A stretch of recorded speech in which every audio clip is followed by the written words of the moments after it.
Welcome back to our New Zealand adventure, and in this episode, not a cat in hell's chance that I will be feeding them. Just wine, cycling, what can go wrong? Yeah. Your maximum use time is 10 minutes. And eventually the sun set.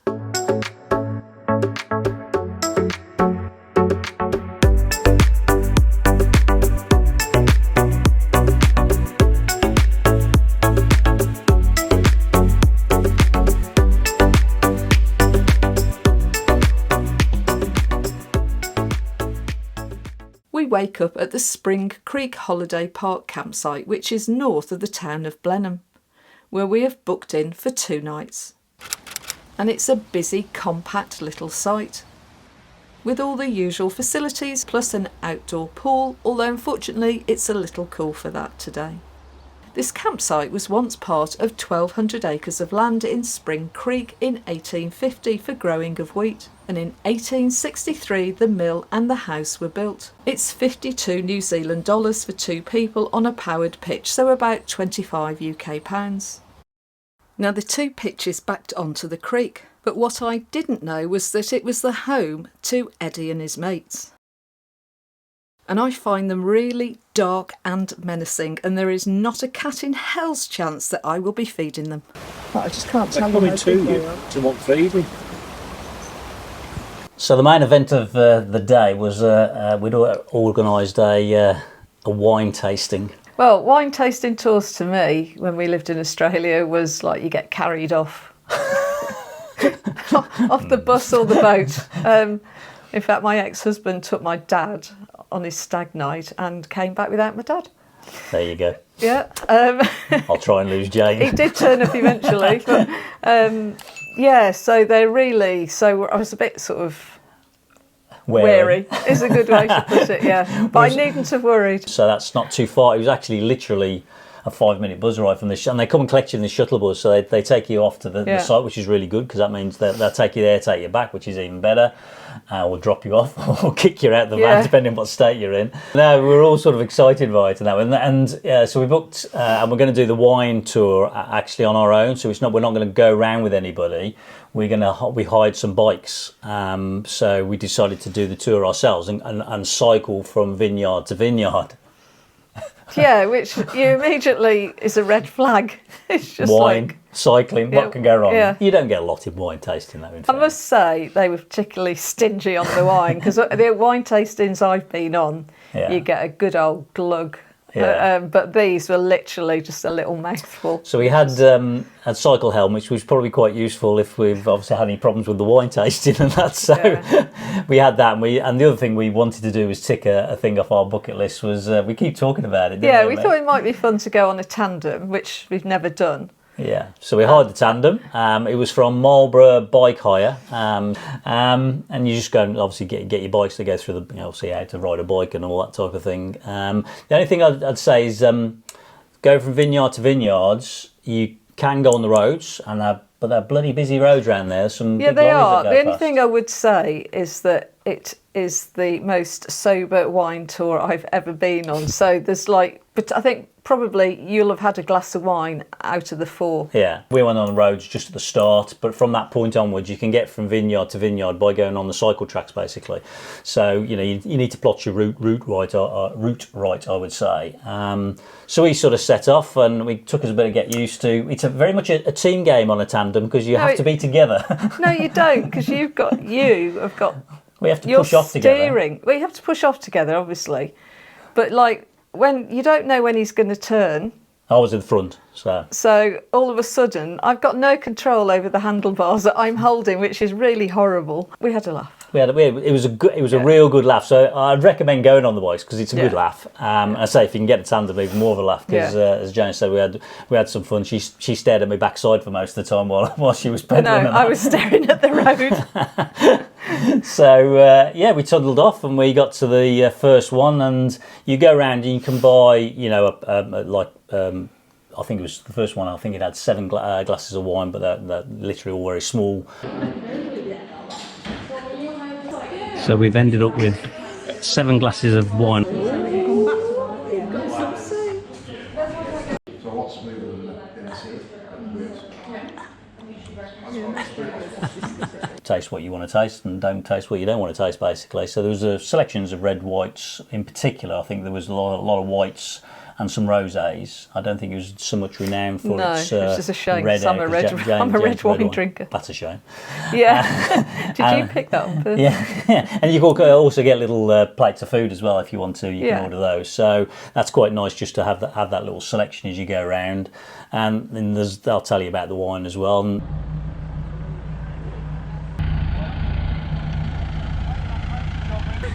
What's the brushes for? Is that for the grass? Is there weeds underneath, is it? There's a couple across the road, so in any machine it literally brings it in and shows us. You know, we went on to the second one. Most of them are big corporate places, but the second one we went to was really a very quick, small, and they'd been there for years. They sort of sold up their business. I think it was a builder. Maybe I think 20 it was, wasn't years it? ago. Yeah, and they bought a piece of land and grew the vines from scratch and that. And there's just the two of them who I think they might have a bit of contract work coming in, but he not had much. no idea what he was doing when he first started, so it's quite a good story. And she told us their story about the wines. Quite a character. They're getting on a bit now. 100% Pinot Gris. Call it a blush, a rosé, but Pinot Gris is a white wine grape with a coloured skin. That's nice. Mostly this white wine grapes got a green skin. Sauvignon Blanc, Chardonnay, Riesling, all those other ones. They ship their wine all around the world and that, you know, it's amazing and that. So that was a nice little story that was. And then we went on we had lunch at a cafe down at, I think it's Renwick, I think it is.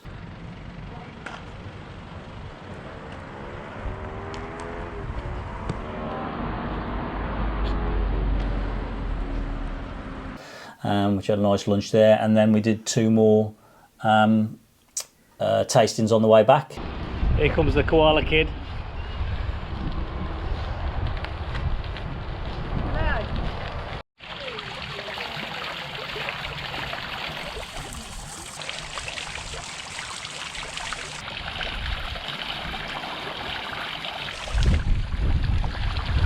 I had a really embarrassing experience, keeping in mind that I was completely sober because I'd only had about 3 sips of wine. And we were talking at the front of the tandem, and I went to go round the bike, forgetting it was a tandem, like just thinking I would be walking round the back wheel, and I fell right over the back of the wheel and the bike. Wheel. I really hurt my knee.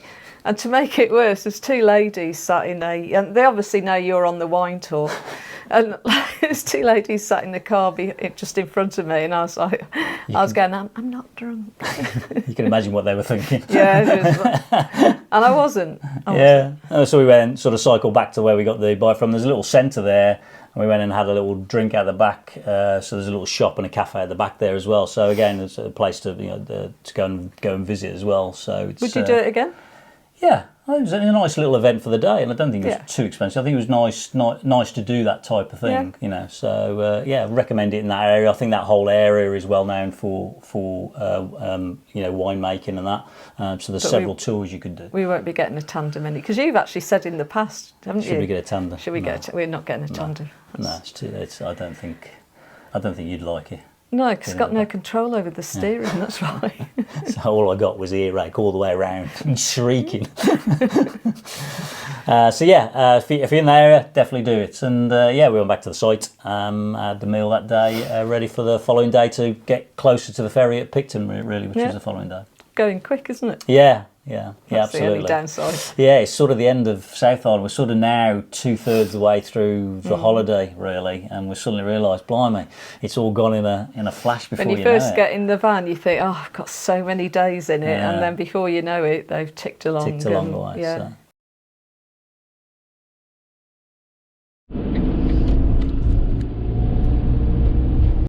Now, the following day, we take a short drive to Picton, taking us through the hills away from the flatter plains around Blenheim. And we're due to catch the ferry the following day. Although we're hearing, unfortunately, there are delays to the crossings due to the cyclone and earthquake, and so I'm sure that the ferry companies are in catch-up mode.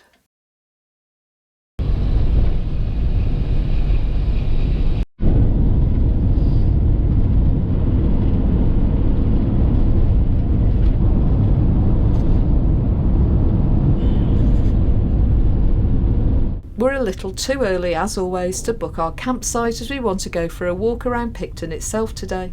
We first park up overlooking Waikoa Bay, which is a few kilometres east of Picton. Turn right onto Arthur Crescent. Arthur Crescent. Whoever it is. A little view. Camping, dogs.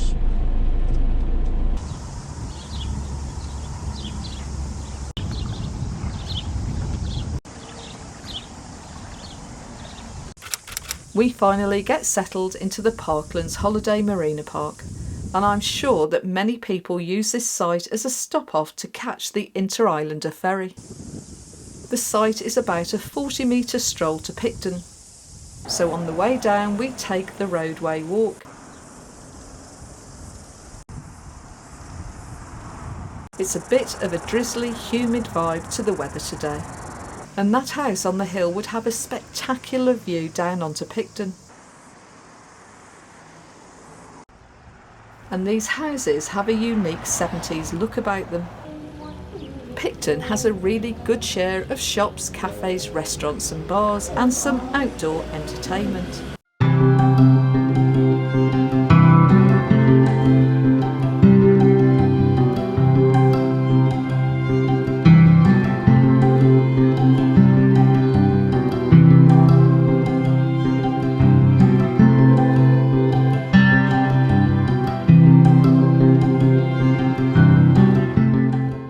Now today there's a woman's adventure challenge on, which has at least cycling and running as part of its disciplines.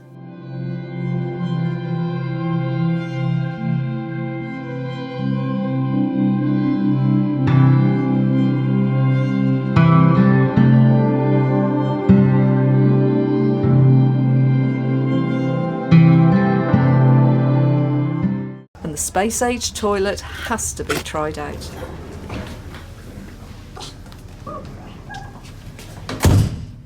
Closed.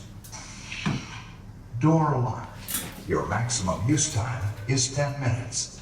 Press button to unlock door.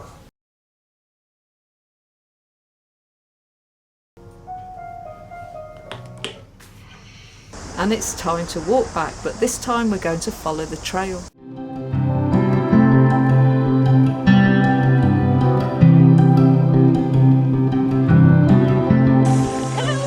Hello. And we're joined with the women cyclists in one direction and walkers in the other. Roger and Caroline try to mix it up at this busy junction.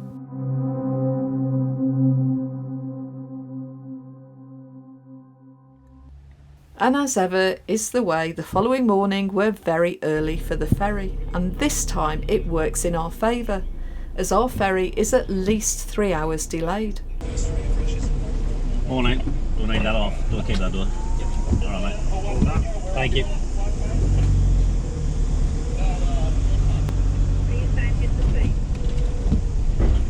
But in fact we're so early that we're allowed to board the earlier one, which keeps us on our time plan. And I can't tell you how smug Stu was. Oh gosh, I could show you his face. And it's a wonder he got his head through the ferry doors. Once we're all parked up, we managed to secure some seats in the more comfortable lounge area.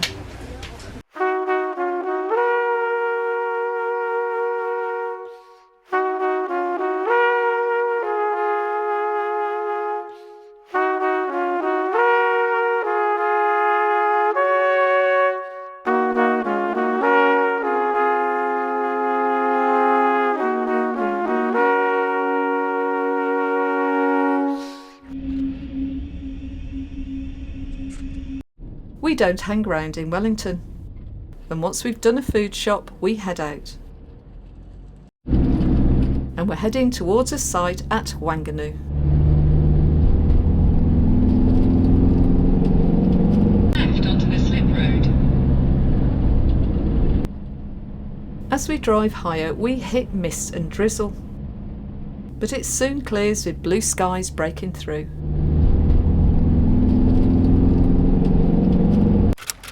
And we finally reach Wanganui Holiday Park and soon get parked up. They have good clean shower facilities here, and after tea we walk down to the local beach. And we see some interesting wall art along the way. They like their murals. Yeah.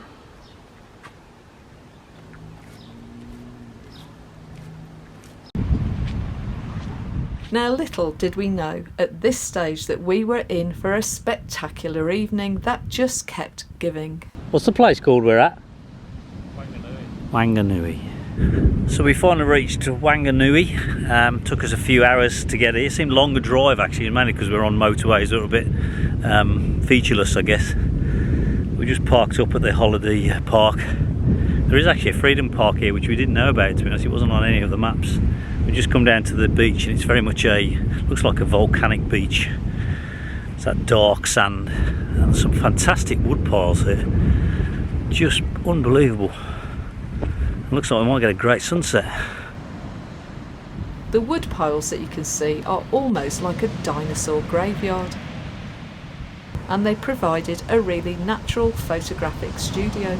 And we spent ages just sitting and chatting about all sorts.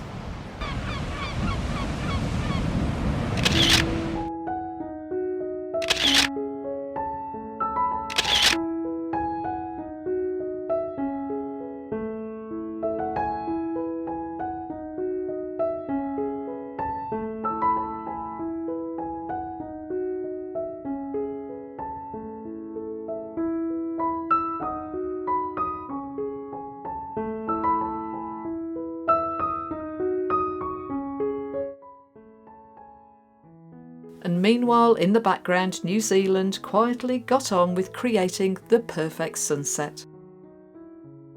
That's my brother and his wife. It's Roger and Caroline. Roger's taking photographs. Caroline's writing a message on the beach.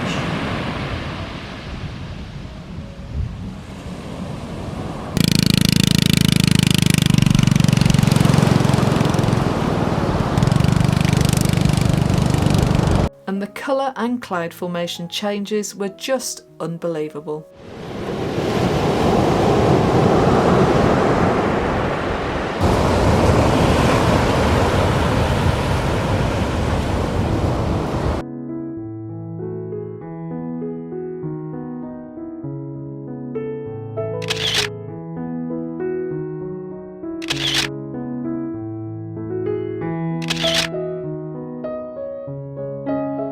And eventually the sun set.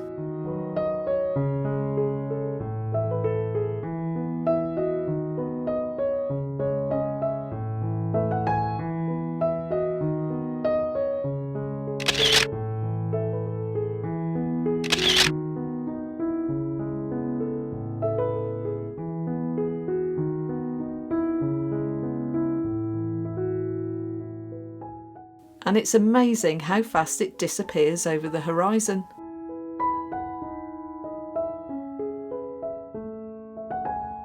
Lots of footage, and once again we'll indulge ourselves as we'll leave it there for this episode.